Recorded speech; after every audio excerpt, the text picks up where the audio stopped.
Hi everyone, it's Miss McDowell here. I am here with your lesson one for this week on the Civil War. Remember last week we covered the Mexican-American War and how it had impact on the Civil War, and then the causes leading up to the Civil War. Today we're going to get into, we're going to review a little bit about what we talked about last week, and then we are going to get into some of the battles of the Civil War, and we will complete the battles in lesson two. Just remember that some of the topics that we're talking about here are a little bit sensitive in nature, and sometimes they're hard to talk about, and that's okay to feel that way, but we do need to make sure that we're practicing maturity, and that if we do have questions about talking about slavery or anything like that, that we're reaching out to trusted adults or the fifth grade teachers. Okay, so our goal for this lesson, in beginning with the end in mind, is to review different sides of the Civil War and learn about some of the specific battles fought. And we are doing this so that we can understand why each side was fighting and then explain the significance of these specific battles. Okay, and then our standards are down here. Remember, we're focusing really on those history standards with prominent figures and the key important events in chronological order. Okay, so here you will notice we're going to review the two sides of the war. You saw a map similar to this at the end of lesson 2 last week. However, this is a map that kind of explains the election of 1860. That is when Abraham Lincoln was elected. And we touched a little bit on how Abraham Lincoln was Republican, and how Republican versus Democrats was kind of flipped in terms of what we kind of know them as today. And so election of 1860 was when Abraham Lincoln was elected president. And this just kind of shows you how the different states voted. And so it was a little bit different in the fact that there wasn't just two candidates running. And so they had a Republican, a Southern Democrat, a Constitutional Union, and then a Democrat. And so Lincoln got the majority. And so ultimately he ended up winning 180 electoral votes. And if you remember anything from fourth grade social studies, you should know electoral votes are decided based on the kind of the population makeup of certain states. So when we think about northern states versus southern states, these were the states that were against, or northern states were against slavery and wanted to remain one country. And they were, a lot of times when we're going to talk about the battles, they're referred to as your union states, okay? And so then there's southern states. Remember, they seceded due to the belief that due to their beliefs in slavery and state rights. And they also wanted to become their own country. And when we talk about them, we will be talking about them as the Confederacy. Okay, so when we talk about northern states, we're talking about them as the Union. I like to remember that because United States, you're a union, you're one, and they wanted to stay one, so we call them the Union. Whereas southern states are the Confederacy. Remember, a lot of times they're referred to as the Confederate United States, or the Confederate United States. I'm sorry, the Confederate States. And so they are considered the Confederacy.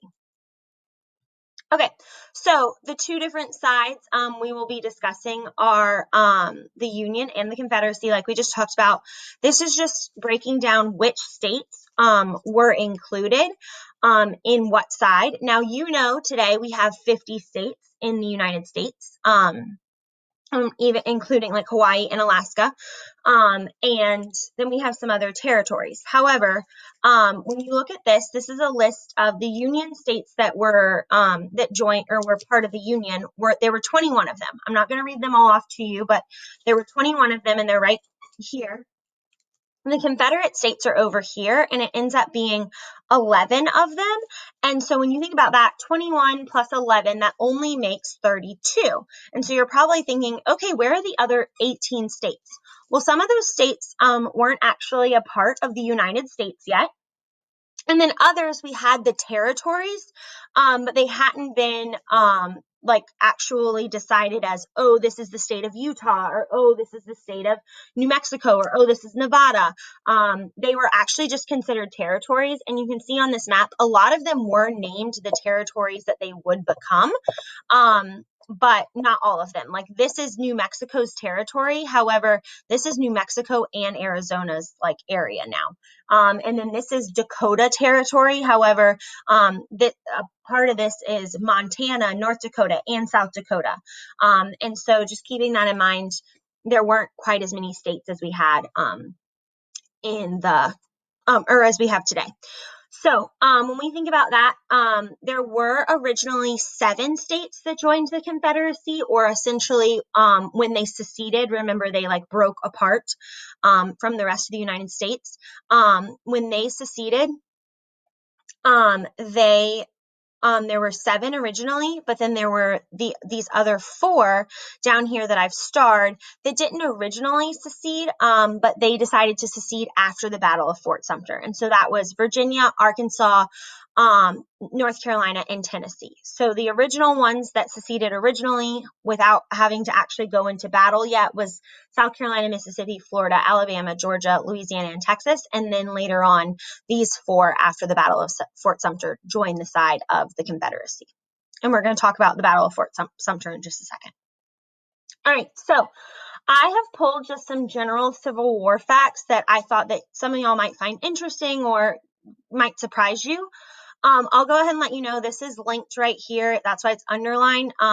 It is from that Duxter site that I mentioned last time. And it has a really interesting facts. I didn't take them all. And so you could look at more facts if you're interested in that on here. And then it even has other articles that you can read and topics that you can read about the Civil War. And we're actually going to touch on some of these later on. So,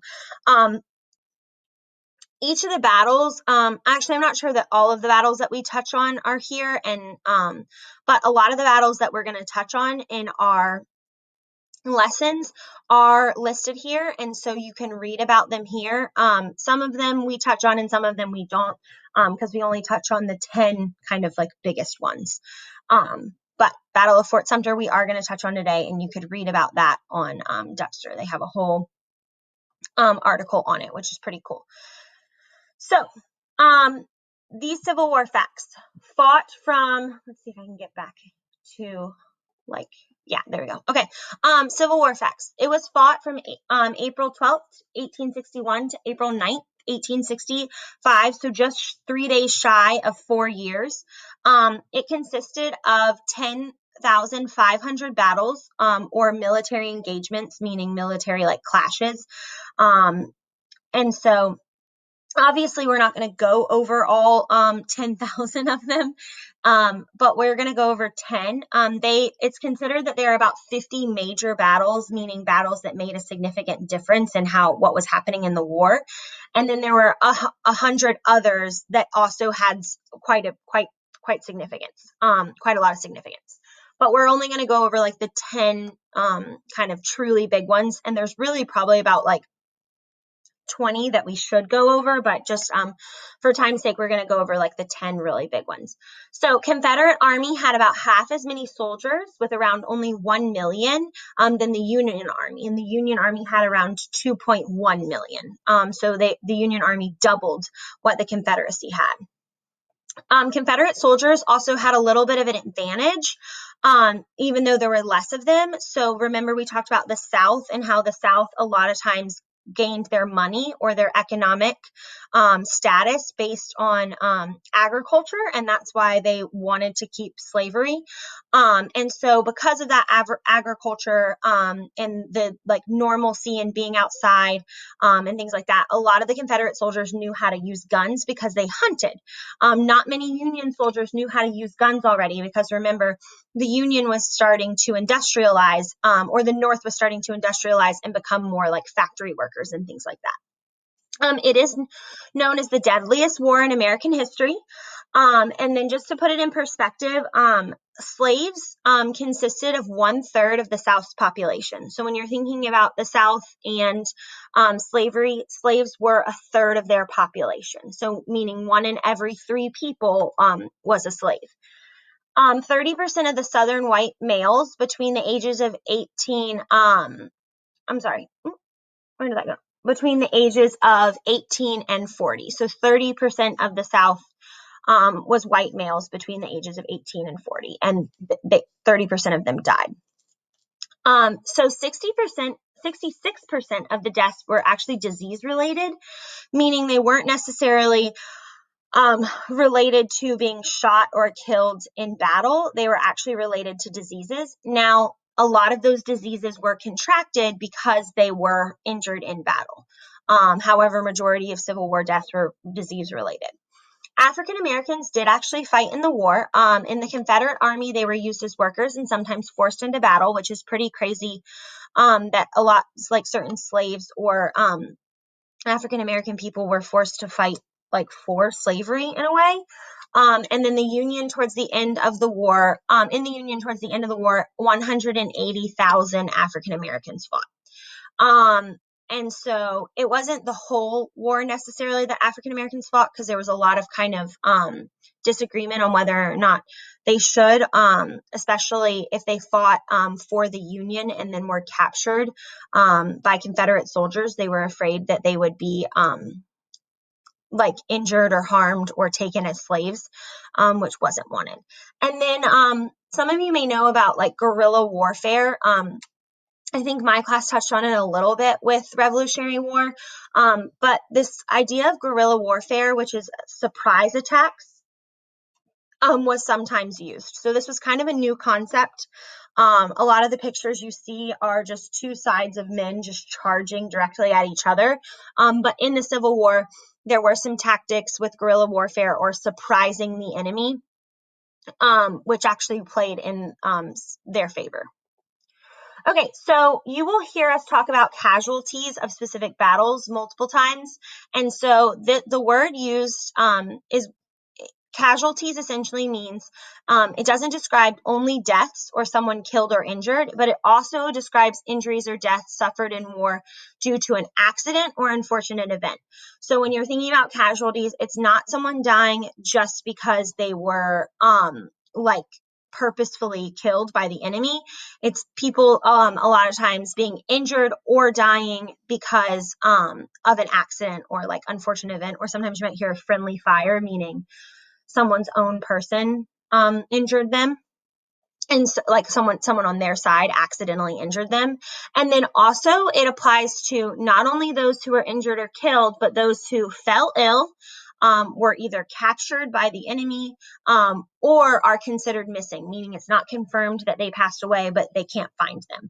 And so casualties of war a lot of times is the phrase that are used. So remember, when we're talking about casualties, we're not just talking about deaths or people killed in war. We're talking about those who were injured, killed, fell ill, captured by the enemy, or are just considered missing. Okay, so this is something interesting that I actually learned recently that I never heard of. So basically, when they talk about the American Civil War battles, they talk about them in terms of war's theaters. And so theaters is the word for some reason that they essentially used to describe the regions or the categories in which the battles in the Civil War were fought. Okay, and so there are what we consider 5 war theaters: the Eastern, the Western, the Trans-Mississippi, the Pacific Coast, and then the Lower Seaboard. Majority of them were fought like not in the Pacific Coast, not in what we consider the Pacific Coast. Majority were fought in the other 4. A lot of the battles we're going to discuss were fought in Virginia, actually, and in Virginia, Kentucky, or Tennessee. So, but we will reference some that were fought in Mississippi and on that lower seaboard.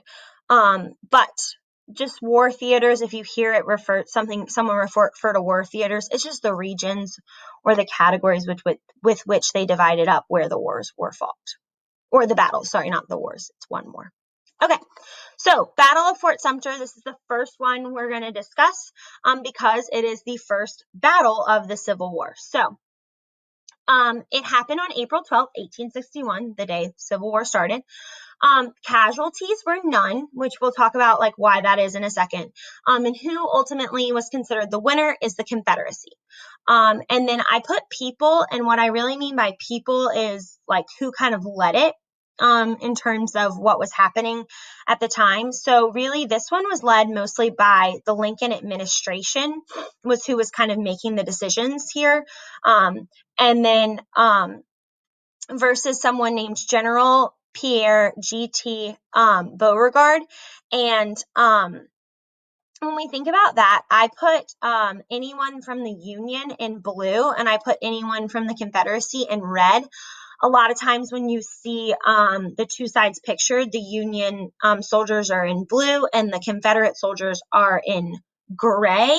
A lot of times in pictures, they're pictured in red, but a lot of times they actually fought in gray. But Union is blue and Confederacy is in red. So it was Lincoln's administration, meaning the president's kind of people that work under him, versus this General Beauregard. And and then I put this man, Major Robert Anderson, because we're going to talk about his role, but I didn't put him on a side, and we'll talk about that in just a second. So these were the first shots fired of the Civil War.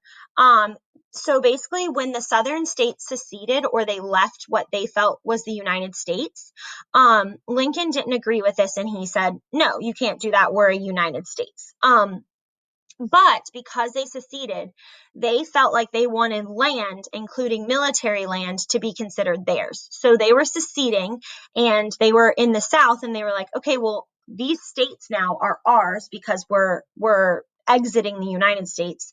And so this military land that you still have people on is technically ours, and we should be in control of that. And one of those places that they wanted control of was right outside of Charleston. It's called Fort Sumter. And so Lincoln basically refused, and he continued to send food and necessities to Fort Sumter because they were like a military base. However, he did not continue to send guns or ammunition because he didn't want the South to gain control of it, and then they have all of these resources. And so the general of the Confederacy and the commander of the fort, who is Major Robert Anderson, were kind of at odds, and they couldn't agree. So General Pierre wanted Major Anderson to give up Fort Sumter, and he refused. And so ultimately, they opened fire on Fort Sumter early in the morning on April 12th, and Fort Sumter was surrendered to the Confederacy 34 hours later on April 13th. And so ultimately, Major Anderson decided, no, I can't keep this up. And Abraham Lincoln agreed, and they surrendered Fort Sumter. It remained in control till the capture of Charleston in early 1865. And so it remained in control until Confederate control until almost the end of the war. And this is what ultimately started the war. Debatable on whether or not you can call it a battle or just a capturing, because no one died, but Major Robert Anderson and his 86 military people that were in the base with him had to exit the base and ultimately relinquish control. So the next thing that happened, or the next big kind of thing that happened, was later on in that summer, and it was the first Battle of Bull Run. 3,000 Union soldiers are considered casualties, and 1,750 Confederate soldiers. This battle was also won by the Confederacy. The Union soldiers leader, or the Union generals that led, were Irvin McDowell and William T. Sherman. And then again, that General Pierre and Thomas J. Jackson, who was not a general, but he's what we know as, if you've ever heard of Stonewall Jackson. And we'll talk about him in just a second. So this is sometimes you will hear this referred to as the Battle of Manassas. It was significant because it was the first major land battle. So this is, instead of just wanting to take over one place, like just a fort, they were actually wanting to claim a massive land. And so the Union was feeling confident because it had some wins after the Battle of Fort Sumter, but before this in West Virginia. And Lincoln sent General McDowell with 35,000 Union troops from Washington, D.C. to hit 20,000 Confederate soldiers at a river named Bull Run. Okay. So you might be thinking, hey, the Confederacy won, but the Union had 15,000 more people. However, the Union were moving really, really slow. And while initially the Confederacy was on the defense, they were able to call in 11,000 more troops and push the Union troops backwards. So no longer being on the defense. And ultimately, this was significant because it gave confidence to the Confederacy and made people in the North realize that this wouldn't be a simply one war. Lincoln is kind of famous for saying that initially he thought that this war would be over within 90 days or 3 months. And this is right around that 3-month mark. And still, the war is not over. So it kind of gave the Confederacy this sense of like, oh, we can do this, we can win this. And it gave people in the North or people as a part of the Union, oh my goodness, this isn't going to just go away really quickly. All right, so the last one we will talk about today is called the Battle of Shiloh. It happened almost a whole year into the Civil War, April 6, 1862. 13,047 Union soldiers were casualties and 10,669 Confederate. However, even though the Union lost more people, the Union still won. Remember, the Union's number of soldiers doubles that of the Confederacy. So sometimes it's okay that they're losing more people because they actually have more people. Ulysses S. Grant versus Albert Sidney Johnston were the two main generals as a part of this, and Grant will become kind of someone we talk about quite a bit. So sometimes this is referred to as the Battle of Pittsburgh Landing. And so it's known for its extreme level of violence. And it lasted, so it started on April 6th, but it lasted into the next day and began because General Johnson attempted to surprise attack Grant's troops in Tennessee. And so it's kind of happening. It's happening in Shiloh, Tennessee. And Johnson intended to surprise earlier in April, but the troops were actually slowed down by the poor weather. And so what was trying to happen here is that Johnston wanted to kind of use guerrilla warfare tactics to kind of just all of a sudden be on top of Grant's troops. However, because of that weather and because of the slow movement, Grant found out about it. And was able to get more troops in from another general. And so Johnson was pushing Grant backwards and winning initially, but then Grant's troops began to be pushed back. And that also caused another general's troops to come in and ultimately be able to catch up. So because they were being pushed back, this other general, Union general, is bringing his troops in. And so they were able to catch up, and it helped them defeat Johnson. It was a huge win for the Union troops because it cemented that they controlled Kentucky and much of Tennessee. And at this point, 1 year in, it was the deadliest battle of the Civil War. At this point, we will learn later on. So again, significant because it was a big Union win, and it showed that the Union or the North controlled Kentucky and a lot of Tennessee.